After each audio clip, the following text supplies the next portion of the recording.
기도드리겠습니다. 죄를 창조하시고 새롭게 하시며 오늘도 살아서 역사를 주관하시는 하나님 아버지, 오늘도 주님의 사랑과 은총으로 주님 앞에 나와 드리고자 이 자리에 섰사오니 진실된 마음으로 온전한 예배가 되도록 인도하여 주시옵소서. 사랑이 많으신 하나님 아버지, 지난 일주일 동안에도 저희를 지켜주시고 거룩한 주일에 주님 전에 나와 찬송과 경배를 드리게 하심을 감사합니다. 이 시간 예배가 헛되게 지나가는 시간이 아니라 하느님의 인자하심이 가득한 이 시간이 되게 하시고 성령님의 은혜가 우리들의 마음속 깊이 새겨지는 예배가 되게 하옵소서. 하나님 아버지, 이 세상에는 하나님을 모르고 죄와 짝하며 불순종과 교만으로 살아가는 사람들이 너무나 많습니다. 먼저 믿는 저희들이 전도하게 하시며 본이 되는 삶을 살게 하여 주시옵소서. 영적으로 항상 깨어있게 하시고 미혹한 영에 현혹되지 않게 하시며 성령의 이끌림 받는 저희들 되게 붙잡아 주시옵소서. 하나님 아버지, 이 시간 모든 짐을 주님 앞에 내려놓습니다. 자비와 긍휼을 베풀어 주시고 항상 주님 말씀을 붙들고 살아가는 성령님들이 되게 하옵소서. 하나님 아버지, 제2교회 성도들 가운데 원치 않는 질병으로 고생하는 성도들이 있습니다. 하나님께서 친히 찾아가 주셔서 안수하시사 깨끗게 치료하여 주시어 건강을 되찾아 이 자리에 함께 예배와 경배를 드릴 수 있는 성도 되게 하시옵소서. 하나님 아버지, 저희 성화교를 사랑하여 주시옵소서. 여러 구역이 있습니다. 각 구역마다 부족함을 없게 하시고 서로 협력하게 하시며 서로가 솔선주범하는 구역들이 될 수 있도록 붙들어 주시고 하나님께 칭찬받는 구역이 다 되게 은혜 베풀어 주시옵소서. 하나님 아버지, 이 나라와 이 민족을 위하여 기도합니다. 현재 전 세계적으로 발생한 경제 위기로 인하여 우리나라도 많은 어려움을 겪고 있습니다. 하나님께서 우리나라를 경제적으로 어려움이 없도록 지켜주셨고 모든 성도들이 나라를 위하여 간절한 마음으로 기도하며 하나의 공동체를 협력하는 성도들 다 되게 하옵소서. 이 시간 말씀을 전하시는 목사님께 성령 충만함과 권능을 주시어 전하시는 말씀에 능력이 있게 하시고 말씀을 통하여 우리 모든 성도들 새 힘을 얻는 은혜를 주시옵소서. 코로나 등 여러 어려움과 열악한 환경과 여건 속에서도 최선을 다하여 복음을 증거하는 선교사들에게 힘과 능력을 더욱 더하여 주시옵소서. 예배를 돕는 아름다운 여러 손길들을 기억하시고 맡겨진 사명을 더욱 잘 감당할 수 있도록 위로와 힘을 다하여 주시옵소서. 우리의 생명이요 능력이 되시는 예수님 이름으로 기도드리옵나이다. 아멘. 오늘 사자굴에서 건지신 하나님이라는 말씀으로 함께 은혜를 나누고자 합니다. 오늘 본문에서 강조하는 두 가지가 있어요. 하나는 첫 번째로 하나님께서 메대왕 다리오의 기도에 응답하셨다는 것이에요. 본문이 우리에게 놀라운 지점이 바로 그것입니다. 보통 하나님의 백성들이 어려움을 만나서 기도했더니 하나님께서 응답하셨더라 하는 것이 보통 저희의 신앙 고백이잖아요. 근데 오늘 본문에 보면 여호와 하나님을 알지 못했던 메대 사람 다리오가 하나님의 백성을 위해서 기도하고 있습니다. 오늘 본문을 통해서 교회의 역할이라는 것이 세상을 감동시키고 세상의 교회를 위해서 염려하고 걱정하는 이런 교회의 성도들의 모습과 교회의 모습을 함께 이 본문을 통해서 그려보고자 합니다. 두 번째로는 하나님께서 이 다니엘을 믿음을 칭찬하셨다는 거예요. 다니엘서는 객관적으로 어떤 일이 일어났는지를 그려내는데 중간에 갑자기 끼어들어서 평가를 하는 장면이 나오는데 오늘 전체 이야기가 외부에서 바깥에서 보는 이야기다가 23절 마지막에 보면 여기서 그는 다니엘을 말하는데 그가 자기의 하나님을 믿음이었더라 이렇게 말하고 있습니다. 그래서 다니엘 전체의 인생을 평가해 주는데 믿음이 한 사람의 삶을 건지고 구원한다 하는 메시지를 함께 나누겠습니다. 그래서 오늘은 따라서 해볼까요? 이방인의 중보기도. 하나님 백성의 믿음. 이 두 가지를 함께 본문을 통해서 말씀을 상고하고자 합니다. 그래서 이 말씀을 우리에게 하나님께서 주시는 목적은 이 시대가 참 어렵잖아요. 정치, 경제, 그리고 영적인 혼란이 정말로 극에 달한 시대입니다. 그런데 이 혼란과 어두움의 시대에 주님께서는 이 다니엘과 사드락과 메삭과 아벳느고 작은 공동체를 통해서 유다 백성들을 건지실 뿐만 아니라 바벨론도 건지시고 때로는 메대 파사 제국도 건지시고 고레스의 제국도 보호하시거든요. 하나님의 백성들이 온전하게 설 때, 다시 말하면 우리가 빛으로 설 때 하나님께서 어떤 방식으로 세상을 건지시고 구원하시는지 그려주는데 우리가 그런 백성이 됐으면 좋겠다. 이런 마음으로 함께 은혜를 나누고자 합니다. 먼저 살펴볼 것은 메대 왕의 중보기도입니다. 다니엘서 6장에 보면 성경을 있는 그대로 좀 보면 좋겠어요. 우리는 어떤 생각을 하냐면 다니엘이 열심히 기도했더니 다니엘이 기도의 사람이어서 하나님께서 다니엘을 건졌다. 이렇게 하면 되거든요. 메대 사람 다리오가 그를 사자굴에 어쩔 수 없이 자기 신하들의 모함에 따라서 다니엘을 사자굴에 집어넣는데 다니엘이 거기서 중보기도 했더니 하나님께서 이 다니엘을 건졌다. 우리가 생각하는 성경 이야기는 그래요. 그런데 6장을 읽어보면 전혀 다른 이야기가 삽입되어 있습니다. 그래서 이 성경을 있는 그대로 읽어내려가면서 잘 깨닫고 은혜가 되기를 바라요. 먼저 14절을 좀 보겠습니다. 14절에 보면 왕이 이 말을 듣고 그로 말미암아 심히 근심하여 다니엘을 구원하려고 마음을 쓰며 그를 건져내려고 힘을 다하다가 해가 질 때까지 이르렀더라. 이런 말을 해요. 지금 여기서 말하는 다리오는 어떤 사람입니까? 벨사살 왕을 이기고 아직 나라가 불안한 상태예요. 메대 파사 제국이 연합해 있지만 아직 바벨론의 잔존 세력이 남아있고 나라가 아주 강건하지 않은 상태입니다. 이제 겨우 통치적인 기반을 갖추었고 그 안에 자기가 믿을 수 있는 공정하고 정의와 사랑으로 나라 전체를 도울 수 있는 다니엘이라는 사람을 이제 찾아낸 거예요. 그 사람에게 나라를 맡기고 이 다니엘에게 나라를 맡겼으니 이제는 이 나라가 강건해지겠구나 이런 생각을 했는데 깜빡 속은 거죠. 자기 다른 두 총리와 지역을 다스리는 사람들, 분봉왕들, 공무원들에게 깜빡 속아서 다니엘이 꼼짝없이 사자굴에 들어가게 된 겁니다. 왕은 물러서지 않습니다. 이 부분에 있어서 그래 다른 사람 있으면 되지 이렇게 하지 않고 14절에 보면 왕이 나서서 대신들과 하루 종일 이 문제를 가지고 노력했다고 말해요. 두 가지가 표현되어 있는 14절에는 두 가지가 표현되어 있는데 하나는 마음 상태입니다. 심히 근심했어요. 다니엘을 심히 근심했고 다니엘이 아닌 사람이 정치를 좌지우지할 때 이 메대 제국이 어떻게 될지를 걱정했고 염려하고 두려워했습니다. 그래서 이 근심이 어떻게 표현됩니까? 다니엘을 구원해야 되겠다. 이런 각오와 결단을 가지고 마음을 쓰고 그를 건져내려고 힘을 다합니다. 그러니까 아침부터 시작해서 저녁까지 신하들과 맞서 싸우는 거죠. 지지율과 상관없이 이 부분은 정말로 옳은 부분이기 때문에 반드시 해내야겠다 생각을 하고 싸우는 겁니다. 교회가 어려움에 빠졌는데 세상 사람들이 나서서 교회는 망하게 하면 안 돼. 교회는 정말로 중요한 곳이야. 이렇게 보호할 수 있으면 얼마나 좋겠어요. 지금 교회는 좀 그렇지 못하죠. 근데 광주에는 그런 교회가 하나 있습니다.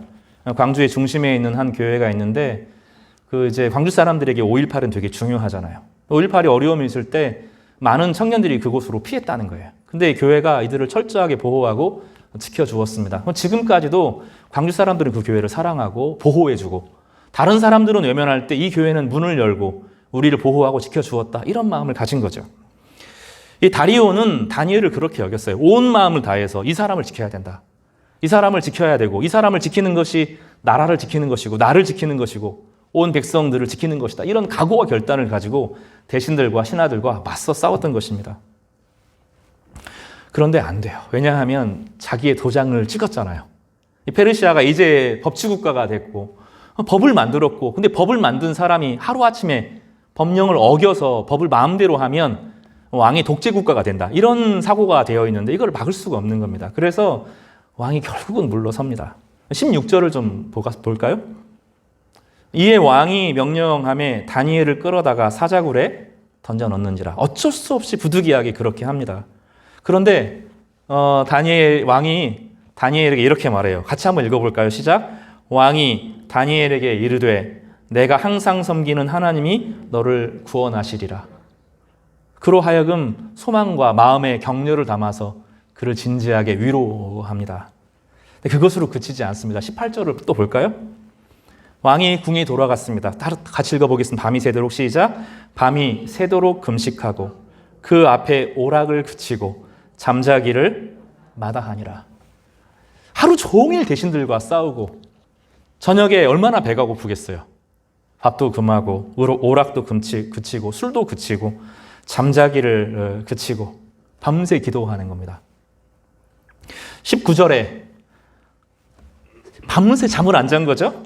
이튿날에 새벽에 일어나 급히 어떻게 해요? 사자굴로 갑니다. 아침 일찍 사자굴에 가게 됩니다. 그리고 20절에 물어봐요. 다니엘이 든 굴에 가까이 이르러 슬퍼 소리 질러. 하나님이 구원해 주시기를 갈망하지만 실제로 그 배고픈 사자들에게 사람을 집어넣는데 안 죽을 리가 없죠. 그래서 슬피 묻습니다. 그렇지만 풀러요.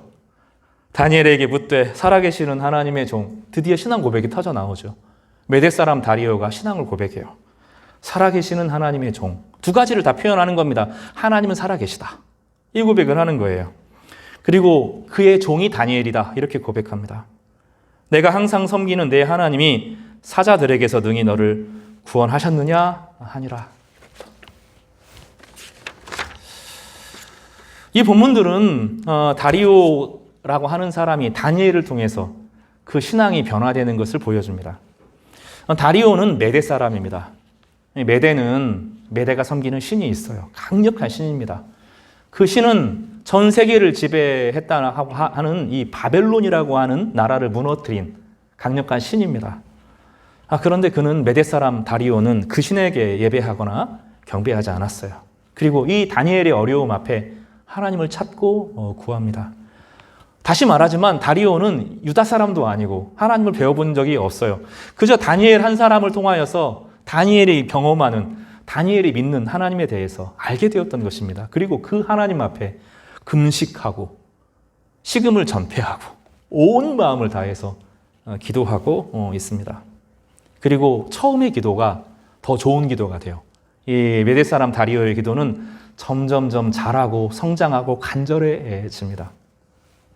그리고 이 메대 사람 다리오는 이 기도를 통해서 하나님의 살아계심을 역사를 경험하게 되고 하나님을 아는 자로 바뀌게 돼요. 나중에 보면 온 메대가 하나님을 존중하고 경배하도록 명령을 내리게 되는데 메대 사람 다리오의 신앙이 바뀌어 나가는 것입니다. 처음부터 좋은 기도를 드릴 수 있는 사람은 없어요. 처음부터 하나님의 말씀을 잘 깨닫는 사람이 없습니다. 언젠가 기도하겠지. 그게 아니라 오늘 시작해야 돼요. 오늘 하나님 앞에 나의 시간을 드리고 나의 마음을 쏟고 하나님 앞에 기도해야 됩니다. 이제 어제 설교를 준비하고 이제 마무리하고 묵상하는 가운데 어느 분이 문자가 왔어요. 카카오톡이 안 된다. 그럴 때 이제 우리나라 전체가 마비가 되는 거죠. 결제도 안 되고 막 여러 가지 어려움이 생겼습니다. 무슨 얘기 하려고 하냐면 요즘 시대의 사람들은 기도하지 않고 네이버, 카카오, 유튜브에게 물어봐요. 거기 모든 방식이 다 나와요. 음식을 어떻게 해야 되는지, 주식을 어떻게 해야 되는지, 자녀 교육을 어떻게 해야 되는지, 좋은 학교에 어떻게 가야 되는지, 사업을 어떻게 시작하고 어떻게 정리하고 어떻게 발전시키는지 거기 다 나와요. 그런 사람들은 더 이상 뭐 하지 않습니까? 기도하지 않습니다.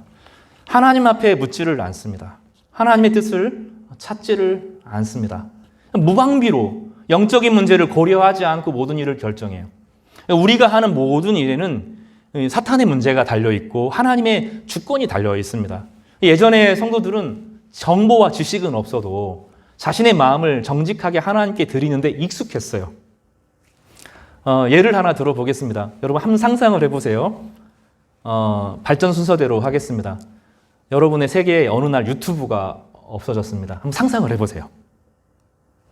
여러분의 세계에 네이버가 없어졌습니다. 상상을 해보십시오. 여러분의 시대에 휴대폰이 없어졌어요. 옛날에 휴대폰이 없는 시대가 있었잖아요. 그렇죠? 여러분의 시대에 삐삐도 없고 없는 시대, 그리고 여러분의 시대에 TV가 없는 시대를 한번 상상을 해보십시오. 어떻게 살았을까요? 사람들이.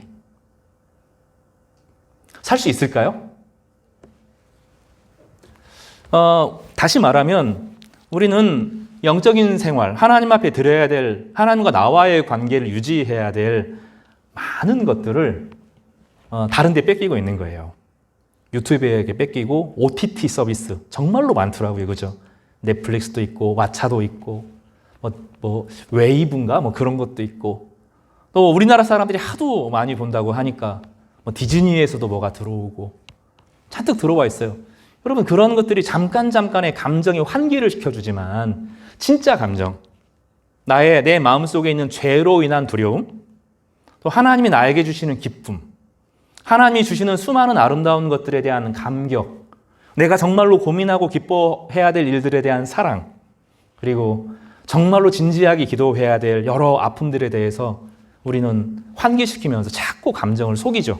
우리의 감정은 정직한 감정이 아니라 왜곡되고 벗어지고, 그래서 우리 안에 쓰레기들이, 영적인 쓰레기들이 꽉 쌓여 있는 겁니다.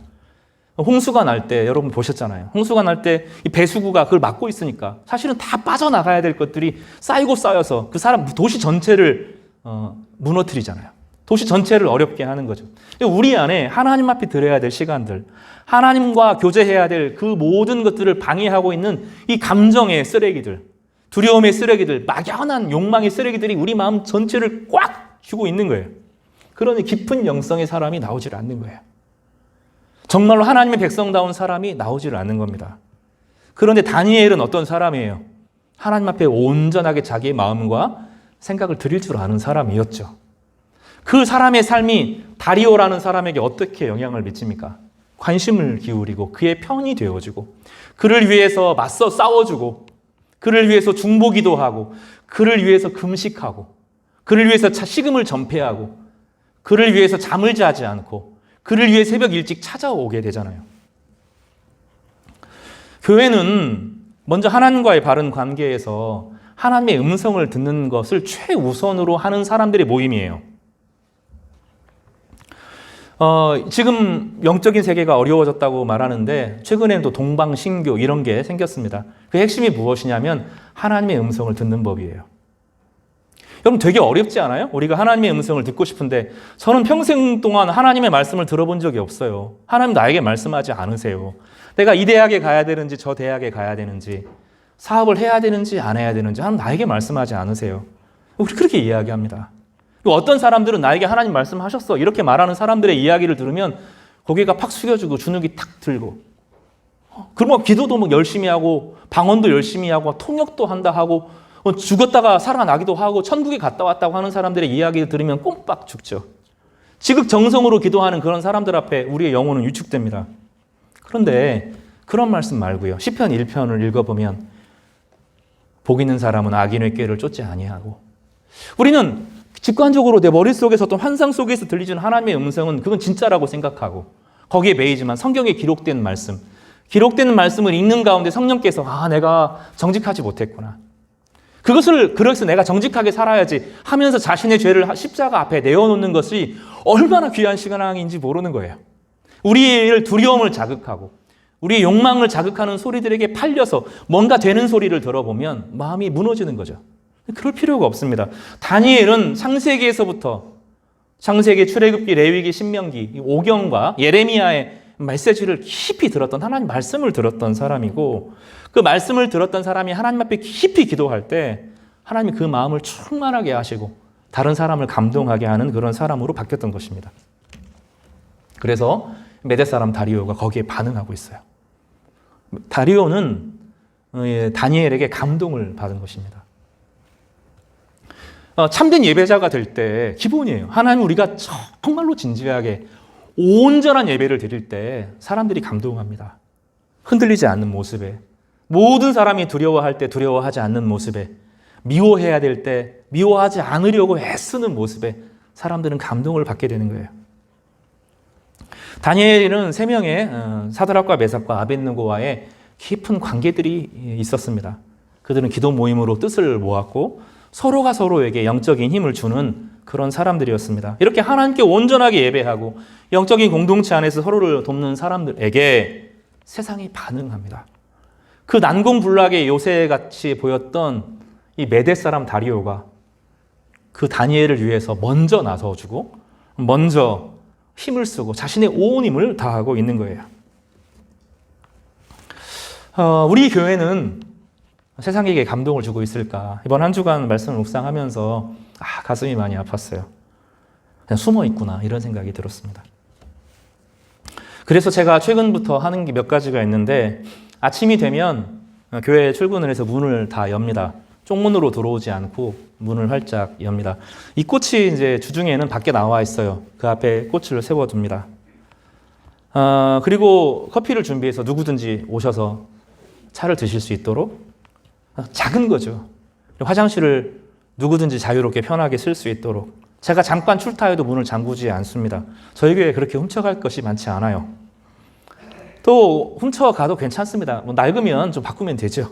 그 계기를 따라서 양쪽에 현수막을 세웠어요. 한쪽에는 청출어람, 또 한쪽에는 하나님은 최고의 예술가이십니다.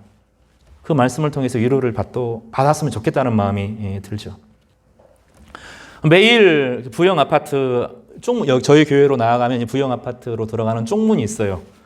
정문 앞에서는 요구르트를 파시는 분이 오후에 계셔서 뭔가 나눠주는데 그분들이 좀 화가 날 수도 있잖아요. 그래서 그분과 동선이 겹치지 않게 쪽문 앞에 갑니다. 거기 가면 정자가 하나 있는데 할머니들이 거기 모여서 여러 가지 이야기를 나누십니다. 이제 인사를 주고받는 사이가 되었어요. 요구르트를 나눠드리기도 하고 말을 걸기도 합니다. 제 마음은 1층을 완전히 개방해서 도서관이 생기면 거기에 누구든지 와서 책을 읽고 쉬어가는 그런 공간이 있으면 좋겠다. 안쪽에 들어가면 안전한 공간에서 아이들이 책을 읽을 수 있는 공간을 만들었으면 좋겠다. 중간중간에 인문학 강의를 하여서 복음을 듣지 못하는 사람들, 교회에 오면 예배를 드릴 수 있지만 1층에 오는 사람들은 중간중간에 정말로 자기들에게 필요한 인문학 강의를 듣기도 하고 좋은 음악을 듣기도 했으면 좋겠다. 이런 생각들이 듭니다. 우리가 어려움에 빠질 때, 내가 어려움에 빠질 때, 우리 교회가 어려움에 빠질 때 세상이 우리를 향해서 저 사람은 없어져서는 안 돼. 저 사람은 내 옆에 있어야 돼. 저 성도들은 꼭 있어야 돼. 저 교회는 절대로 없어져서는 안 돼. 이 지역에 저 교회가 이사 가면 안 돼. 저 사람 때문에 내가 살았어 하고 먼저 나서주는, 예전의 교회는 그랬어요. 이 땅의 많은 교회들은 사실은 그런 역할들을 해왔습니다. 내가 병에 걸렸을 때, 내가 두려움에 빠졌을 때, 내가 모함에 빠졌을 때 우리를 증명해 줄 사람이 있기를 바랍니다. 사람들을 감동시키는 거죠. 이 다니엘은 깊은 영성의 사람으로 탁월한 지성과 능력으로 사랑으로 세상 전체를 감동시킬 수 있는 그런 영성의 사람이었던 것입니다. 예수님의 두 가지 중요한 비유가 있죠. 선한 사마리아인의 비유입니다. 많이 말했지만 예루살렘에서 내려가던 한 사람을 제사장도 레위인도 피해가는데 유대인들이 싫어하는, 하나님을 알지 못하는 그 당시 이단이라고 불렸던 한 사마리아인이 구해냅니다. 그리고 예수님께서 물어보셔요. 누가 너희의 이웃이 되겠느냐? 누가 그 아픈 사람의 이웃이 되겠느냐? 진리를 말한다고 하지만 실제로는 관심이 없이 지나쳐가는 삶. 나 혼자 겨우 내 신앙 지키는 그런 신앙 말고, 빨리 예배 가야 되니까 당신 만날 수 없습니다. 이렇게 말하는 이런 사람 말고 나에게 눈을 기울여주고 관심을 기울여주는 그런 사람. 교회는 바로 그런 선한 사마리아 사람과 같이 되어야 된다 하고 주님은 위선과 전통과 관습에 빠져 있는 교회를 향하여서 도전하셨어요. 마태복음 25장 31절 이하에 보면 인자가 나옵니다. 세상을 심판할 분은 하나님이 아니라 인자라고 그래요. 왜 인자라고 말하냐면 하나님께서 하나님의 영광을 비우시고 이 땅에 인간의 모습으로 왔거든요. 여기서 인자는 사람의 아들이란 뜻입니다. 우리나라로 어렵게 번역했는데 그저 사람의 아들이란 뜻이에요. 사람의 아들이 자기를 비워서 신의 영광을 비우신 사람의 아들이 언젠가 세상을 심판하는데 양과 염소를 구분합니다. 그리고 염소들 말고 양에게 이런 칭찬을 해요. 내가 줄일 때에 너희가 먹을 것을 주었고 목마를 때에 마시게 하였고 나그네 되었을 때 영접하였고 헐벗을 때에 옷을 입혔고 병들었을 때 돌보았고 옥에 갇혔을 때 와서 보았느니라. 의인들은 예배를 잘 드렸다는 거예요. 의인들은 의인이라고 자기가 주장하는 염소 같은 사람들은 나 예배 잘 드렸다고요. 이렇게 주장하는데 하나님은 그거 말고 인자가 심판하는데 인자는 여러 모습이라는 거죠. 자기를 비우는 수많은 사람들이 존재해요. 가난한 사람들, 병든 사람들, 옥에 갇힌 사람들, 그 사람들을 하나님의 형상으로 소중하게 여겨줄 때 그 사람들이 감동을 받는 거죠.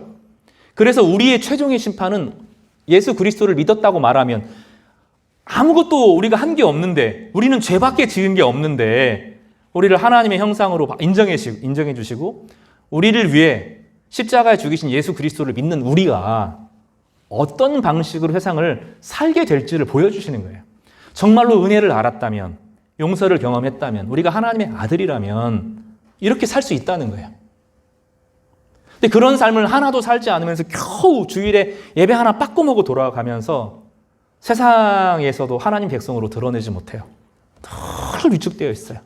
늘 주눅들어 있어요. 내가 다치지 않는 것, 여기에 최선의 목표가 있는 거죠. 그런데 내 인생에서 하나님을 섬기는 것도 없어요. 내 인생에서 성도들을 향한 관심이 없어요. 주일 하나 오고 가는 게 다예요. 세상을 향하여서는 더더욱 그렇습니다. 내가 손해되지 않는 범위 내에서 사람들을 만나고 내가 다치지 않는 범위 내에서 사람들과 거리를 두고 살아갑니다. 주님께서 우리에게 그렇게 말씀하실 수 있을까요? 나 너희들에게 감동받았어.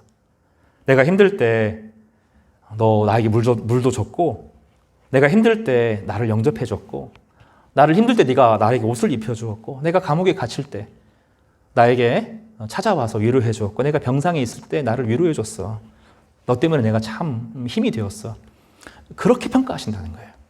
그리고 마태복음 25장은 신학적인 이야기가 아니라 예수님께서 직접 우리에게 하시는 말씀이에요. 인자가 우리를 심판한다는 거예요. 이 땅에 살아가는 동안에 수많은 인자의 모습으로 예수님께서 함께 하신다고 우리 가운데 말씀합니다. 그래서 한 주간 돌아보셔요.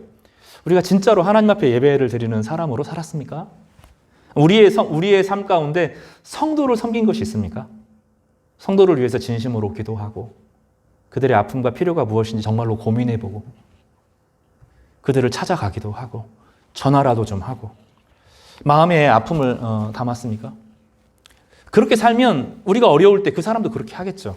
지금 이 메대 사람 다리오는 다니엘을 향하여서 그런 태도를 보여줘요. 다니엘이 그동안 어떻게 인생을 살았는지를 우리 가운데 보여주는 것입니다.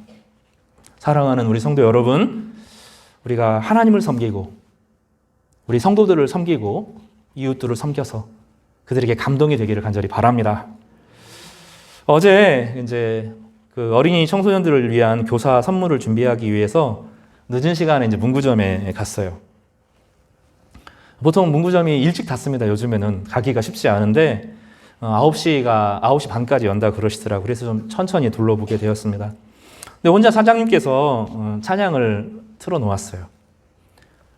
이 사람들이 나를 싫어할지도 모르는데 보통 사람들은 그렇게 이제 가게를 열면서 기독교 음악 찬양 잘 안 틀어놓습니다. 근데 이분은 찬양을 틀어놓았어요. 저는 좋았는데 예수님 안 믿는 사람들은 불편할 수도 있겠다 이런 생각들이 들었어요. 근데 너무 친절하시더라고요. 물건 설명도 너무 잘 해주시고 추천도 해주시고 아주 겸손하셨어요.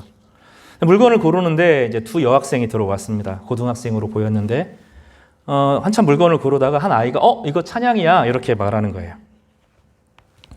그 옆에 있는 친구가 이제 찬양이야라고 말하니까 옆에 있는 친구가 너 교회 다녀? 이렇게 물어요.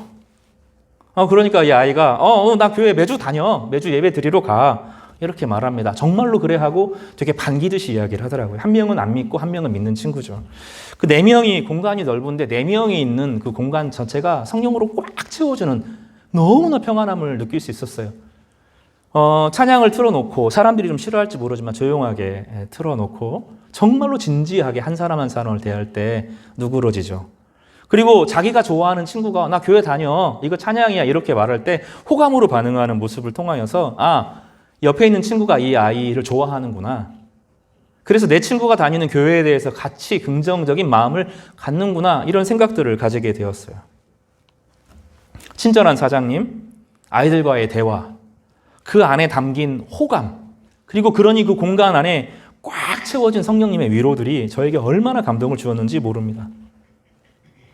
하나님을 감동의 예배를 드리는 예배자, 성도들을 감격시키는 중보 기도자, 그리고 세상을 감동시키는 공의와 사랑의 이웃인지 오늘 다니엘서 6장은 메대 사람 다리오의 이야기를 통해서 우리에게 말하여 주는 것입니다. 다리오의 이런 행동은 다니엘이 그동안 다리오 왕을 어떻게 대했는지, 그가 어떤 방식으로 나라와 민족을 위해서 중보기도 했는지, 또 그가 어떤 방식으로 이 나라 전체를 보살폈는지를 보여주는 이야기이기 때문입니다. 다니엘은 하나님을 비추는 사람이었고, 하나님을 비출 때 메대 사람 다리오도 그 빛에 나오게 된 것입니다. 세상이 어두워서 망하는 것이 아닙니다. 따라서 해볼까요? 세상이 어두워서 망하는 것이 아니다. 다시 따라서 할까요? 내가 어두워서 세상이 어두워지는 것이다. 교회가 세상을 불평하면 안 돼요. 교회가 빛을 비추지 않으니 세상이 어두워지는 것입니다. 저희가 빛을 비추어서 우리의 작은 삶을 통해서 많은 이들에게 위로와 소망이 되기를 주님의 이름으로 축복합니다. 두 번째로 살펴볼 것은 이제 간략하게 좀 살펴볼 건데요. 사자굴에서 다니엘을 건지셨다는 거예요. 아주 짧게 기록되어 있어요.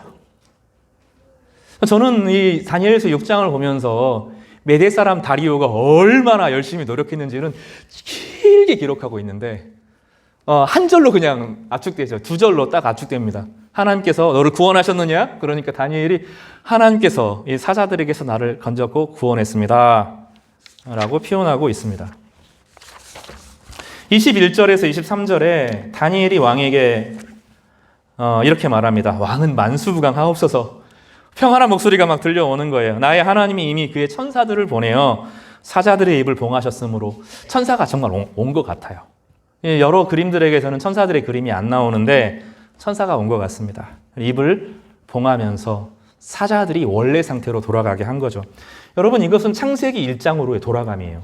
원래 사자, 호랑이 동물을 먹지 않았어요. 약육강식이라는 것이 하나님 만든 세상에 없었어요. 인간이 하나님을 배신하고 나서 동물이 동물을 잡아먹기 시작한 겁니다. 천사가 사자들이 와서 창조의 원 질서로 돌이키시니 더 이상 배고프지 않고 줄이지 않고 사람을 보아도 먹지 않게 된 거죠.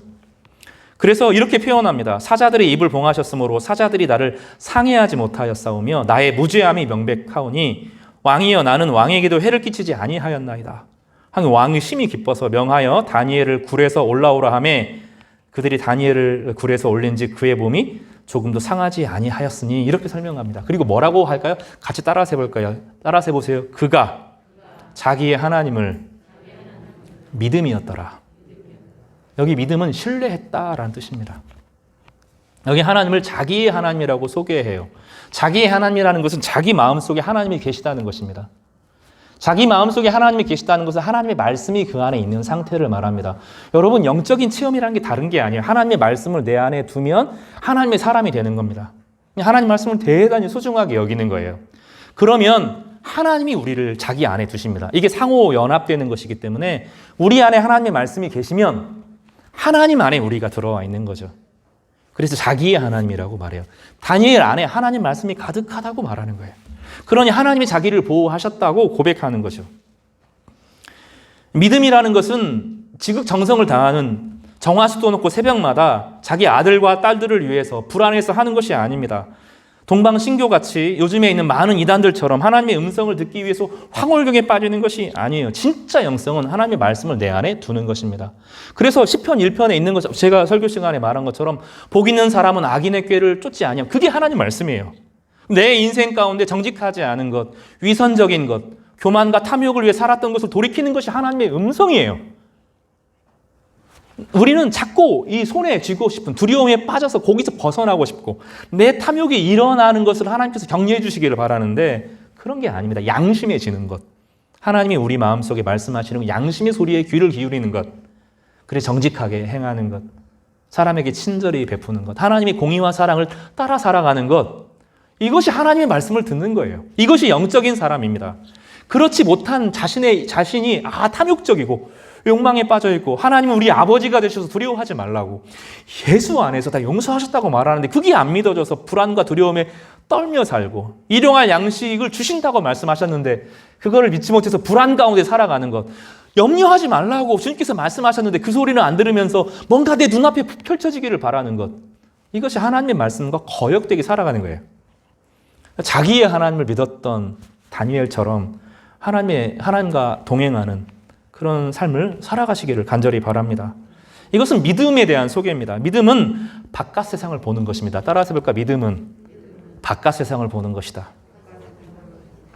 어떤 한 분이 방송에서 그런 말씀을 하셔요. 닫혀진 방이 있어요. 사람들이 그 안으로 한 사람 한 사람 들어옵니다. 이 세상이죠. 한 사람 한 사람 들어옵니다. 방 안에는 먹을 게 적고 아무것도 별로 없는 게 없어요. 그러니까 그걸 차지하기 위해서 죽도록 싸웁니다. 어떤 사람이 창을 내요. 그 닫혀진 문에 창을 냅니다. 밖이 보여요. 밖에 하얀 하늘도 보이고 강도 흐르고 푸른 초원도 있고 동물들도 뛰어놀고 그런 풍경이 보여요. 사람들이 그것만 봐도 싸움을 그치죠. 우리는 이 답답한 세상이 전부가 아니라는 걸 알아요. 하나님이 다스리고 계셔요. 그 하나님은 좋으신 분이세요. 그분은 사랑과 공의로 움직이시는 분이세요.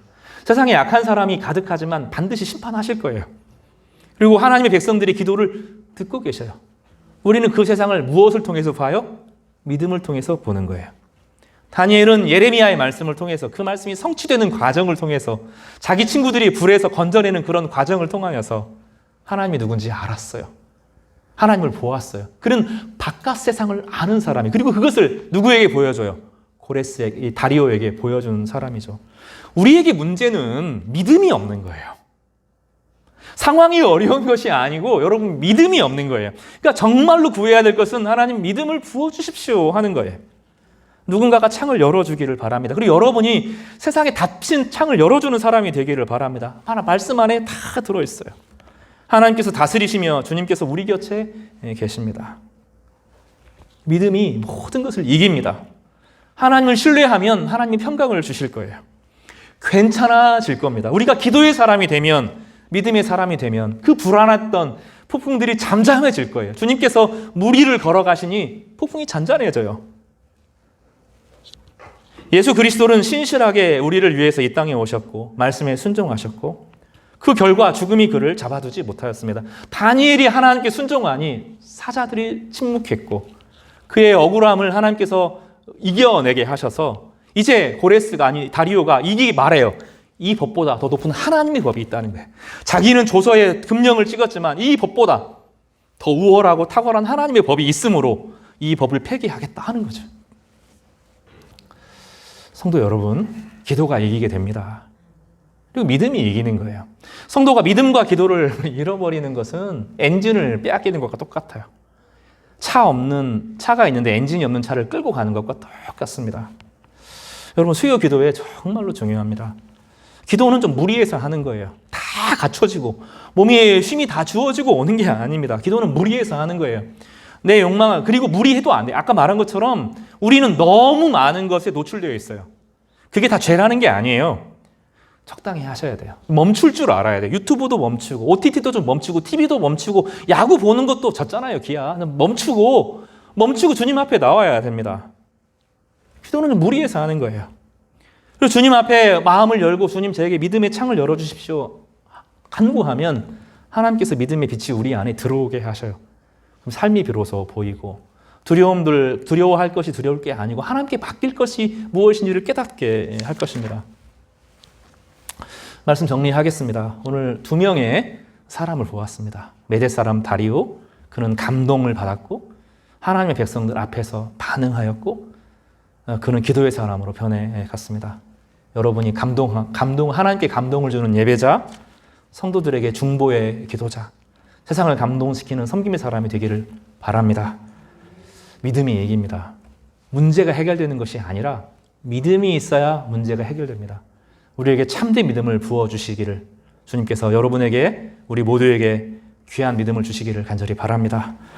우리 성경 말씀 한 절 읽고 말씀 마치겠습니다. 히브리서 11장 6절 말씀을 함께 찾겠습니다. 화면에 좀 띄워주시면 좋겠어요. 히브리서 11장 6절 말씀입니다. 찾으셨으면 한 목소리로 읽을까요? 시작. 믿음이 없이는 하나님을 기쁘시게 못하나니 하나님께 나아가는 자는 반드시 그가 계신 것과 그가 자기를 찾는 자들에게 상 주시는 이심을 믿어야 할지니라. 다시 한번 읽을까요? 시작. 믿음이 없이는 하나님을 기쁘시게 못하나니 하나님께 나아가는 자는 반드시 그가 계신 것과 또한 그가 자기를 찾는 자들에게 상 주시는 이심을 믿어야 할지니라. 아멘. 한 주간 중보 기도의 사람, 믿음의 사람이 되시기를 주님의 이름으로 축복합니다.